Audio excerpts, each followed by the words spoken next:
What up, this is Rama Screen covering movies, TV, and entertainment, and here's my review of Karen. Hey, before you watch my review, please subscribe to my channel, press that like button and ring that bell so you can get notified whenever I post new videos. And if you'd like to help support this channel, please do so at patreon.com/ramascreen. That's patreon.com/ramascreen. Let's rock this. Is this movie cheesy? Yes it is. Is this movie a form of parody? Yes, very much so. Is this movie a possible potential contender for next year's Razzie Awards? You can bet on it. Can you file this movie under the category, it's so bad it's funny?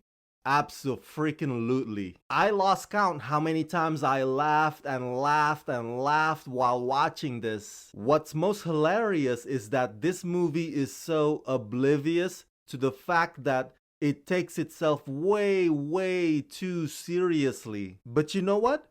I don't actually hate it, because despite it being super tacky, Karen aims to make fun of all the entitled racist pricks out there. So it's about time that they get put in their place, even if that has to be done by a mediocre second-rate movie like this. Written and directed by Coke Daniels, Karen is about Karen Drexler, a racist white woman who makes it her personal mission to displace the new black family that has just moved in next door to her.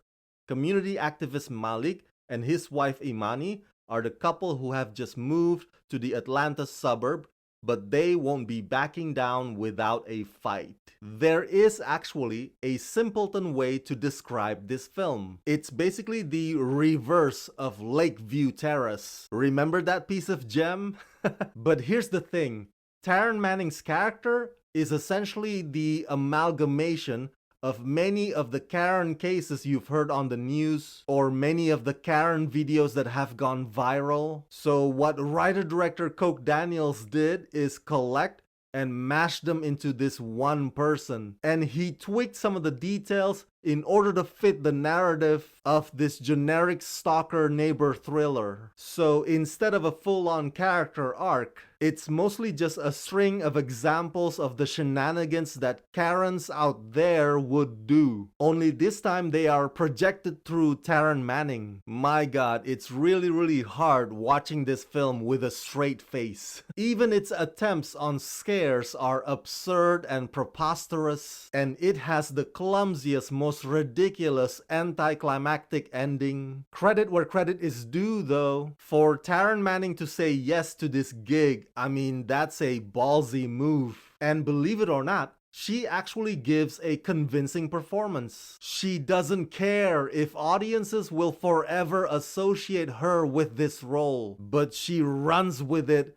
and becomes this villain that you love to hate. Her character's racism is often a bit too on the nose, but I get the sense that subtlety is not the objective when Coke Daniels wrote the script. I don't want to make this review any longer than necessary, mainly because this movie does not deserve a lengthy analysis. Karen will easily go down as one of this year's worst films, no doubt about it, but I'd be lying to you if I said that this movie was not at the very least amusing. The argument against this film, accusing it of making light of a real serious problem out there, is justified. But I don't think that making light is what Coke Daniels had in mind. He was not trying to make a comedy, but Karen is so poorly written and poorly crafted, comedy is what it accidentally turns into.